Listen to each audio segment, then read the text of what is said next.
السلام علیکم۔ اردو لازمی کے لیکچر میں آپ کو خوش آمدید۔ میں ہوں بلال سلیم۔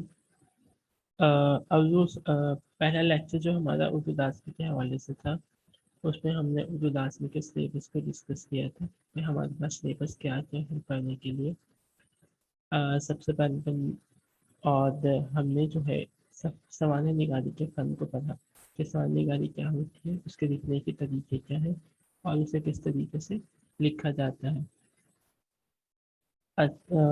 آج کا جو ہمارا لیکچر ہے وہ ہے سفر نامے کے اوپر، یعنی ہماری دوسری غیر افسانوی صنف جو ہے وہ سفر نامہ ہے، اور اس کے اوپر آج ہم بات کریں گے کہ سفر نامہ کیا ہے، سفر نامے کا لغوی مفہوم کیا ہے، اس کا فن کیا ہے، یعنی اس کے اصطلاحی معنی کیا ہے، اور سفر نامہ لکھنے کا اسلوب کیا ہوتا ہے، کس طریقے سے سفر نامہ کس اسٹائل آف رائٹنگ میں لکھا جا سکتا ہے۔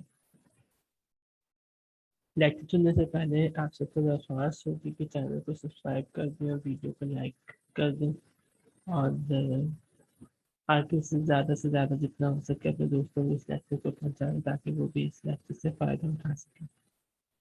آئیے اب ہم ذرا لیکچر کی شروعات کرتے ہیں۔ ہمارا لیکچر ہے سفر نامہ۔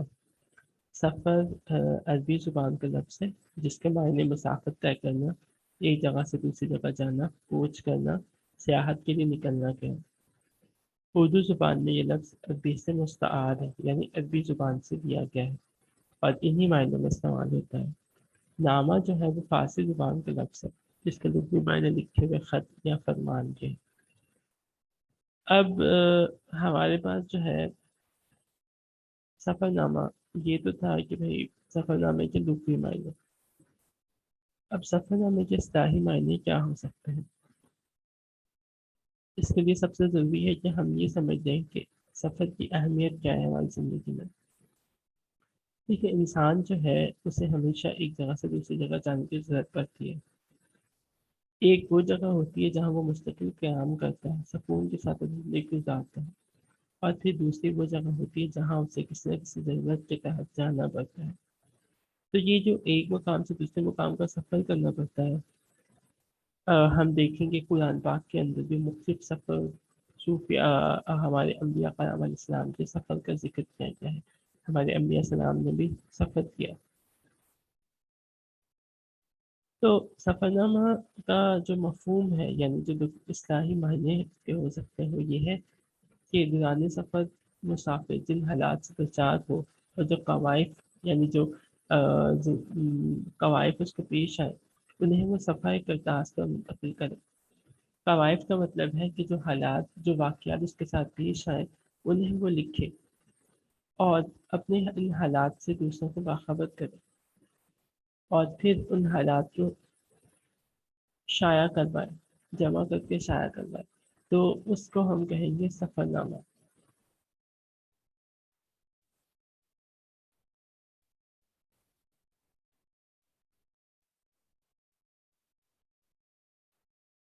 سفر نامہ ایک باشعور سیاح کے ان تجربات، مشاہدات اور واردات قلبی کا نچوڑ ہوتا ہے جو اس نے دوران سفر محسوس کیے ہیں اور اس سفر کے دوران یا اختتام سفر کے بعد رقم کیا ہو۔ ایک ڈاکٹر صاحب لکھتے ہیں کہ سفر نامہ لکھنے کے لیے ضروری ہے کہ سیاح کا مشاہدہ تیز ہو اور تخیل بھی قوی ہو، یعنی وہ صاحب بصارت بھی ہو اور صاحب بصیرت بھی، اور ان صلاحیتوں کے بغیر سفر نامہ لکھنا ممکن نہیں ہے۔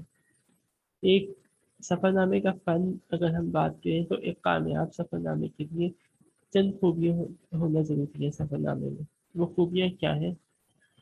پہلی خوبی یہ ہے کہ سفر نامہ غیر جانبدار اور غیر متصب ہو، کیونکہ اگر وہ جانبداری کا لحاظ رکھے تو صحیح نتیجے تک نہیں پہنچ سکے گا۔ تعصب کی اہمیت سے اسے ہر چیز میں خرابی ہی نظر آئے گی۔ اس لائن کا مفہوم کیا ہے کہ مثال کے طور پر ہم انسان کہیں سفر کرتے ہیں، جیسے کہ میں انڈیا کا سفر کرتا ہوں، ٹھیک ہے، کہ آج کل تو ہمارا انڈیا پاکستان کا ہی جھگڑا رہتا ہے، تو میں انڈیا کا سفر کرتا ہوں، وہاں پر کچھ چیزوں کو میں دیکھوں گا اور میں انہیں جو ہے اپنے تعصب کی نگاہ سے، یعنی میں انڈیا کے ہندوؤں کے اوپر ایک تعصب رکھتا ہوں، ٹھیک ہے، تو میں اس تعصب کی اہمیت سے دیکھتے ہوئے جو ہے وہ سفر کا مشاہدے کو لکھنا شروع کروں گا، تو یہ صحیح نہیں رہے گا۔ پھر ہم سفر نامہ نگاری کا حق ادا نہیں کر سکتے. تو سفر نامے کا پہلا اصول، جو پہلی خاصیت ہے، جو پہلی صلاحیت ہے سفر نامے کے لیے، وہ کیا ہونی چاہیے کہ سفر نامہ نگار جو ہے غیر جانبدار اور غیر منافسی مختلف ہے.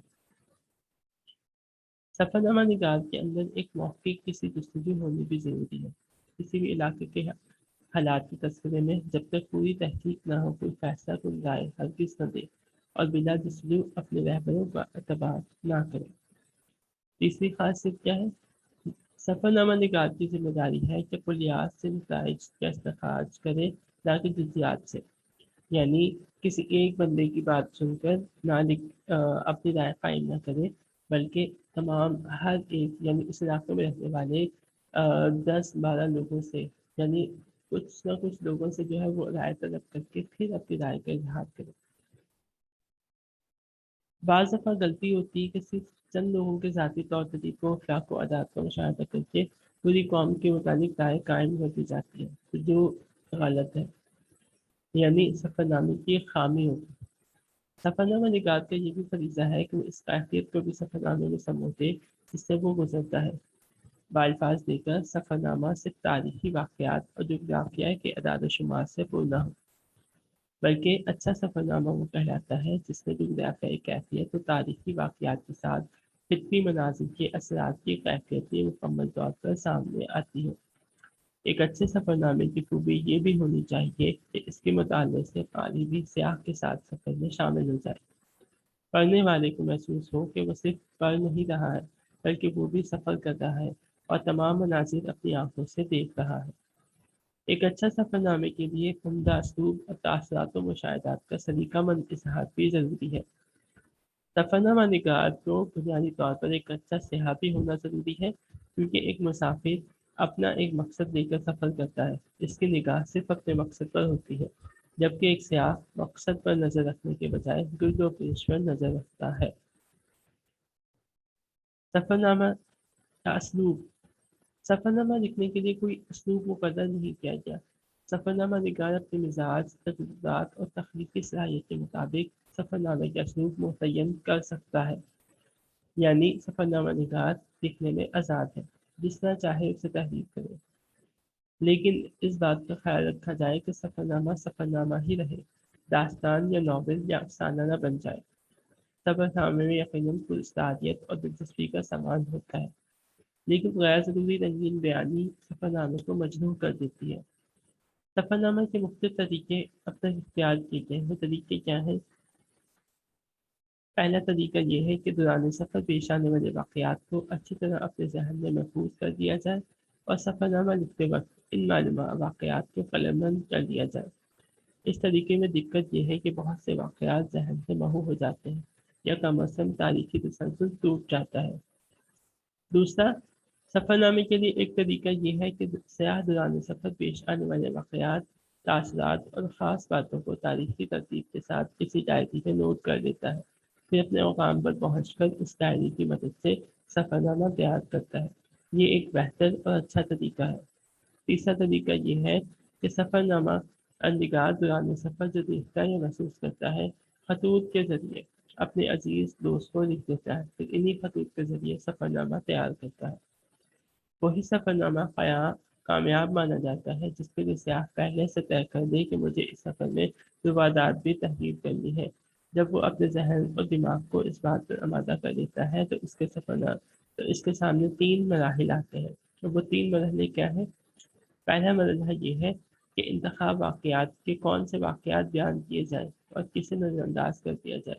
یہ سفر نامہ نگار کی صلاحیت کی ایک طرح سے جانچ ہے. اس کا بہتر فیصلہ ہی سفر نامے کو دلچسپ بنا دیتا ہے.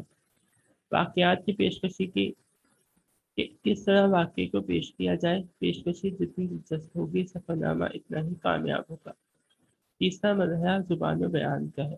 زبان و بیان خیال و واقعات سے مناسبت رکھتے ہیں، اسلوب میں تازگی اور شگفتگی ہو. اگر سفر نامہ ادب و انشاء سے خالی ہو تو وہ صرف ایک سفری تحریر ہوگی، سفر نامہ شمار نہیں ہوگا.